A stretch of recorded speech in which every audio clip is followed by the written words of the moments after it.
Welcome to Taiwan Report News Brief, news and analysis from Taiwan. I'm Donovan Smith. Up today on the program, COVID-19 cases continue to rise. There are mixed messages on whether you should fear your pets. The U.S. severs Taiwan from China, at least on a map.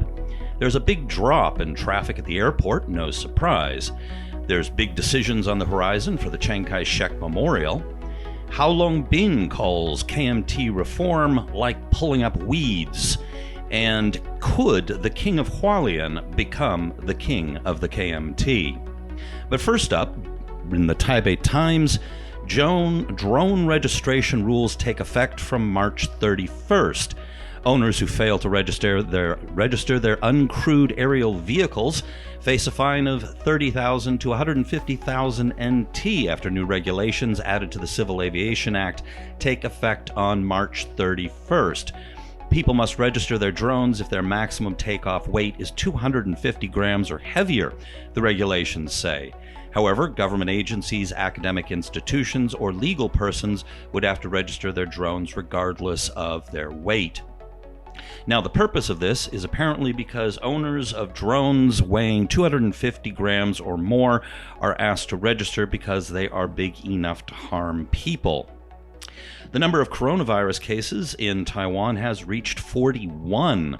If you look at Focus Taiwan, they have a nice little chart here showing how people were the sources and how they came in, the locally imported ones, the ones that came from overseas, and how they flowed from one person to another. Now, again, in Focus Taiwan, the headline is "No Evidence of Pets Infected with COVID-19," according to the Council of Agriculture. So they've issued a statement saying that there is no evidence that pets or other domestic animals have been infected with COVID-19. Now, this is following the announcement overseas that a dog has actually been infected.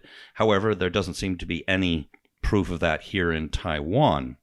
However, Taipei orders quarantine of pets whose owners are under quarantine, Radio Taiwan International is reporting. And it says here, the news of a pet dog in Hong Kong that tested positive for the new coronavirus has led to a new pet quarantine rule in Taipei. Researchers in Taiwan are also working on an official COVID-19 test for pets. It asks, can pets carry COVID-19?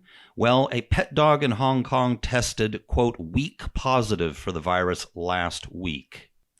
Now, here's some articles. This one, for example, virus highlights Taiwan's expertise in the Taipei Times. Another, virus outbreak, envoys praise Taiwan's measures against the virus. Now, basically what these are all saying is that Taiwan has done a very, very good job of containing the coronavirus. Now, I think this is a fairly true statement when you consider that Taiwan's proximity to China, the amount of trade that goes on between the two countries, the number of people who go back and forth. Remember, China is the largest outward source of passengers and also the largest inbound source of tourists. This means that amount of movement between people and goods between the two countries is massive, by far the biggest for Taiwan. However, Taiwan only has 41 cases, which is far less than neighbors like Japan and South Korea. So effectively, Taiwan is in some ways leading the world and setting a model. Here in the Taiwan news, U.S. CDC map designates China as high risk, excludes Taiwan.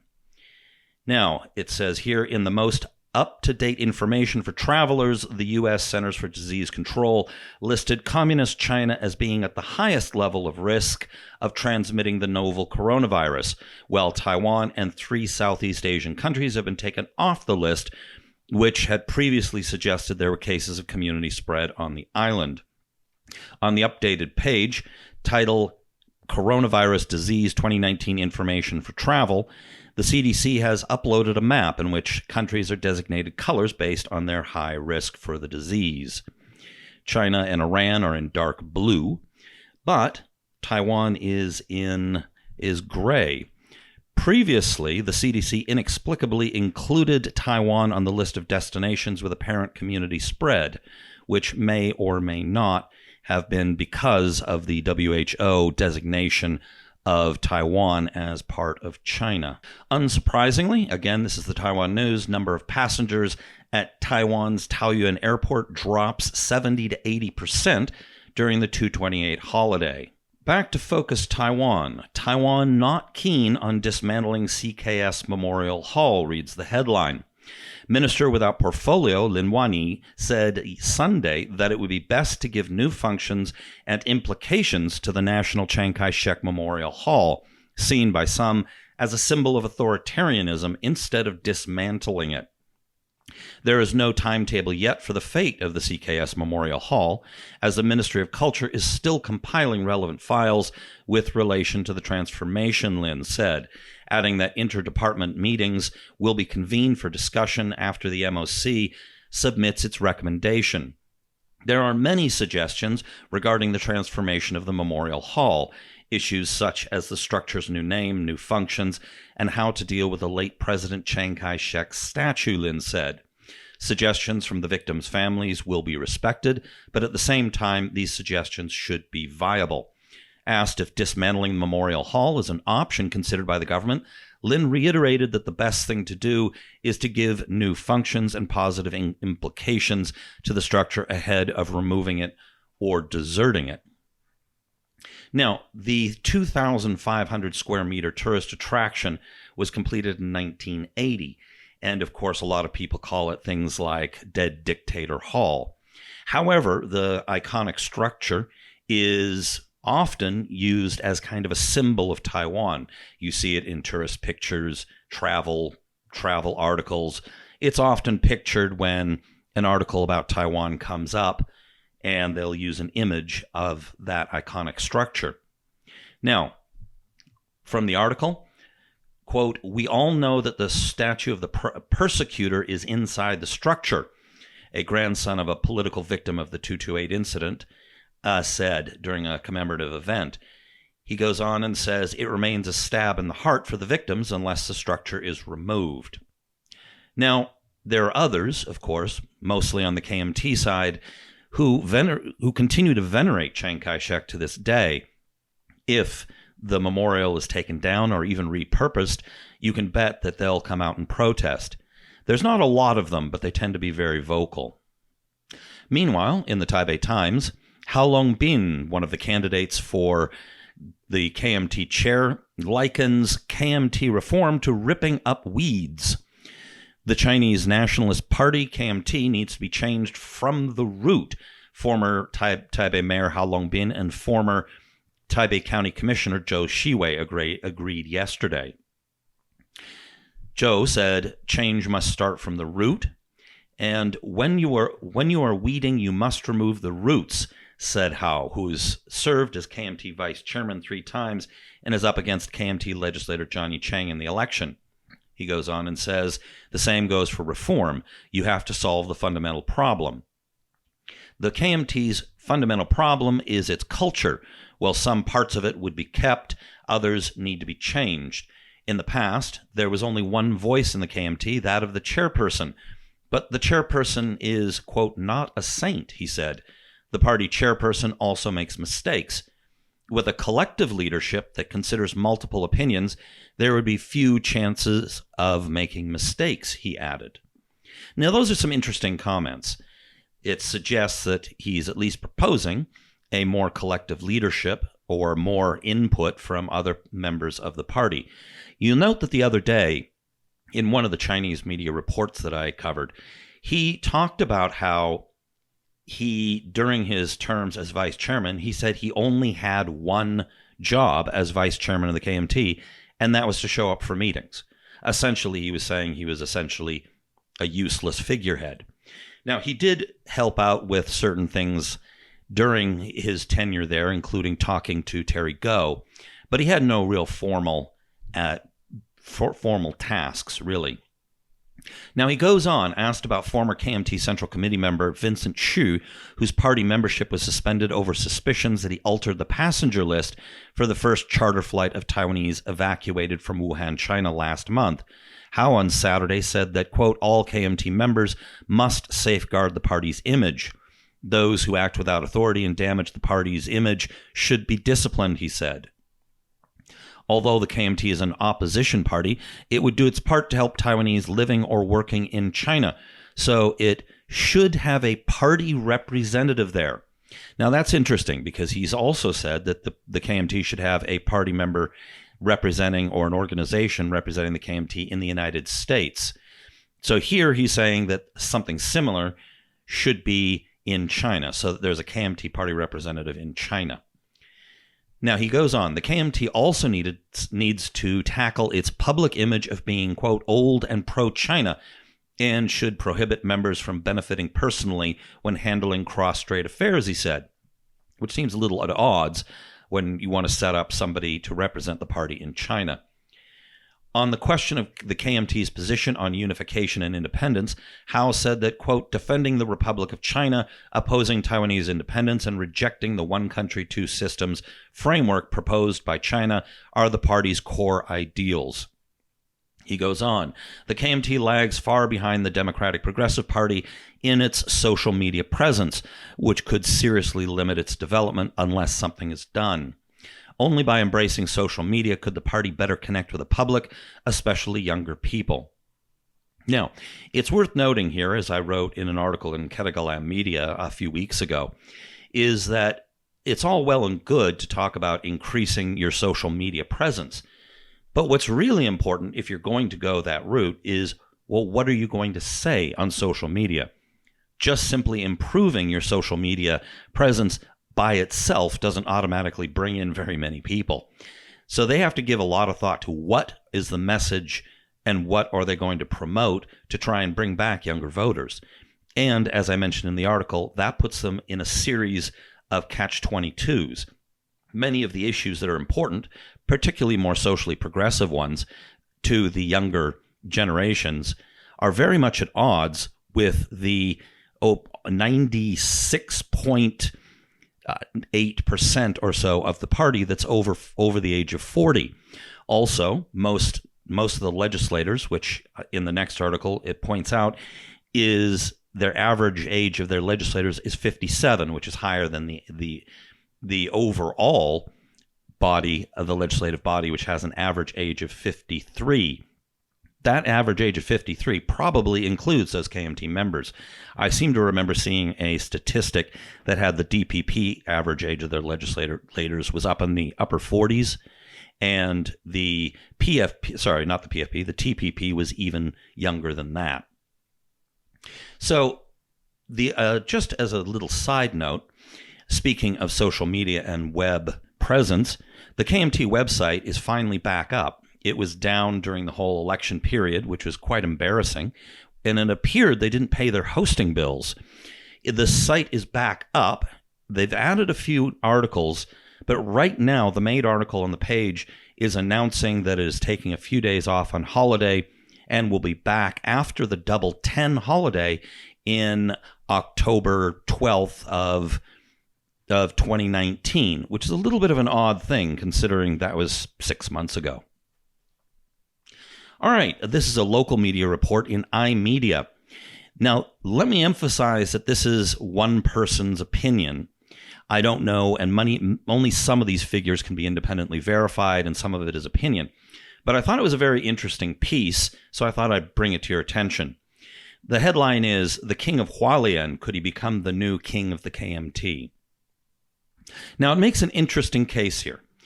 He suggests that he has a lot of influence in the party, even though he's not right now a party member. He was kicked out, and this is Fu Quenxi, who is right now an independent legislator from Hualien, who beat out the official KMT candidate. Now, he was removed from the KMT during the Ma administration because of corruption. He's been jailed multiple times, and just recently, some of his staff members from when he was the county commissioner were recently taken to task for buying media representatives on his behalf, paying them off for good coverage. Now so he's not really a good image for the party. However, there's a big push to bring him back in because he is essentially ideologically KMT, and he would increase the KMT caucus from 38 to 39. Now, the Central Standing Committee has punted on making a decision until after the chair election, which is this coming Saturday. So we'll see whether they bring him back into the party. But this article argues that he has about 1/4 to 1/3 of the KMT members he has sway over. So I thought that was quite interesting. Now this article goes on to note that the Huangfuxing has a little bit over 80,000 members, which is about 1/4 of the membership. Now, the party as a whole is just over 300,000. During the last month, the Huangfuxing, this is the military veterans grouping within the party, that's very conservative, very deep blue, generally older, and they added 22,000 members to the party rolls. So that's interesting. Now, the article goes on and it notes that of the 2,000 members that the party, or nearly 2,000 members of the party that have had their membership revoked, a big chunk of them are from Hualien. That's interesting because, of course, Fu Quanxi is from Hualien. After all, he's the King of Hualien, as they've named him. Now, that's very interesting. The article goes on and talks about how he has influence over certain areas of the country, including Hualien, Taidong, Pingdong, Zhanghua, and other areas, and that he's very influential with party members from those groupings or those geographic regions. Now, the article also goes on saying that he can influence quite a few party members, according to, this is the judgment, it says here, of political analysts and professionals. And let's see if I can find the right quotes here.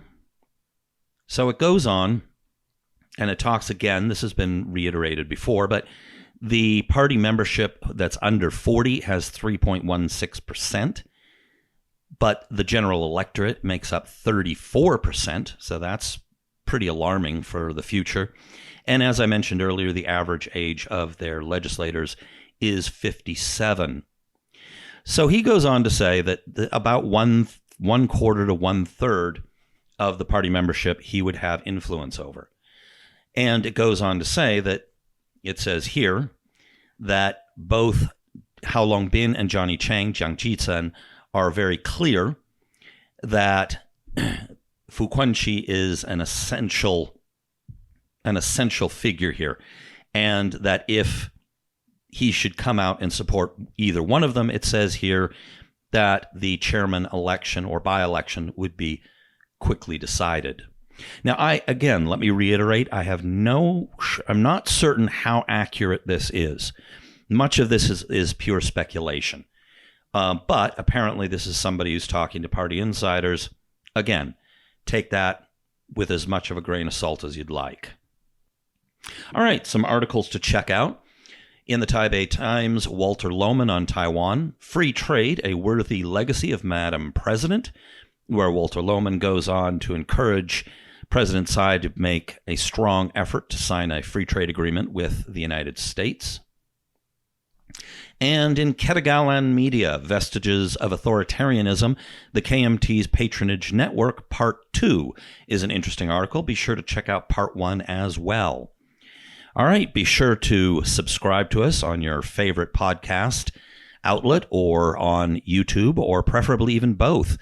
And hit the bell so that you get notifications when we have new stuff coming out. I'd like to announce that we have new material coming out hosted by Mike Turton and focusing more on Taiwan history. I personally am really excited to see what comes out of that. So be sure to follow us again on YouTube and your favorite podcast outlet to see these exciting new things coming out. Of course, later tonight or tomorrow, the latest Current Affairs Taiwan will be out, hosted by myself and Michael Turton. Look forward to tomorrow. There will not be a Taiwan Report news brief. Go ahead and check out Current Affairs Taiwan.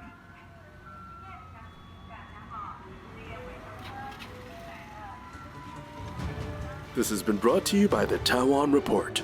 For more content like this, become our patron at report.tw. 哎呦，就是那个台湾狗啦，最喜欢我的台湾狗了。